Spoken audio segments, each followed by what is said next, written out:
Hi, it's me again with Corel Roll Tips and Tricks, and I'm kind of working on this pattern, trying to figure out a way to make it into a kid's puzzle.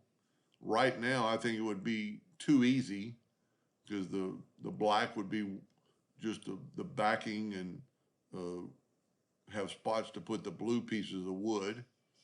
But it would be pretty easy because the shapes are, really symmetrical and easy to figure out. So I thought I'd go over and try to figure, and I'm going to try to figure out a way to make it better. I've got the ellipse tool. I'm going to hold down the control button. I'm going to go ahead and make them 6 inches. My ratio is locked, so it's going to make them all 6 inches around. I'm going to hit the plus key on my keyboard. On the second one, I'm going to make 3 inches.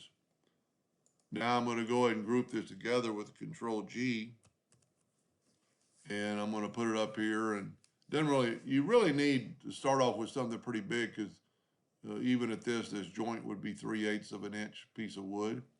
Now we need take the control button and move it to here, but that's 4.5 inches by math wise. So we can just set our edge factor on 4.5, and we can Control D and move it over, and Control D, Control D, Control D. And then just grab it again, the whole thing, Control D, and go down, Control D, Control D, Control D. And then if you're just doing it to color it in, you don't have to move your Smart Fill tool.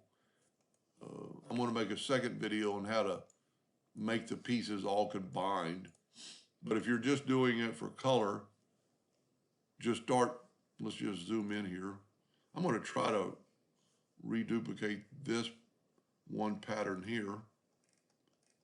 Tell you what, let me move this out of the way. Let's bring this into the picture so we can see it. I've got too many circles, but it'll still work.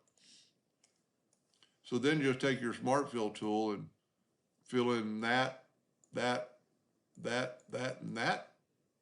And then on the next one, just fill in every spot. Now, like I said, the colored pieces aren't going to be joined together, but we can do that because if you're going to actually cut them out, you need to join them together.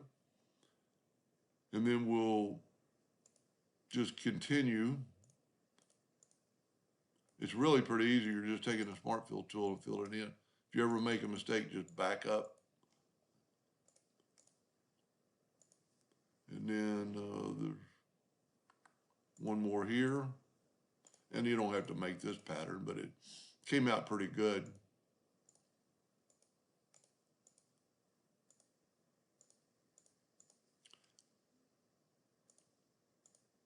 Now, the only other thing is that, even though you can take the lines away, they're really still there. So if I would have grouped all my circles together, I could grab just the red, but there's really no way to do that. So if I would have grouped all these circles to begin with, I could grab just the Smart Fill tool, and I could do that with Find and Replace. Matter of fact, let's just do that real fast. Let's take away this one, and let's go up to Edit, Find and Replace, Edit Query. We're going to go on a Uniform Fill, double click on the text, and we'll get a color, get the eyedropper tool, hit that, okay, find all, and then I can move all my red out of the way. So now I just have the red and not the circles. And at this time, you can't really combine it. Well, you can, but all the pieces are going to be combined together, and we don't want to do that. So in the second video, I'm going to show you how you could do that as you're going. As you can see, we're still not joined. And I'm going to make quite a few videos on this because I think once I figure out how to make it a little bit harder, it would make a really good child's puzzle. Anyway, hope that helped. Thank you for watching.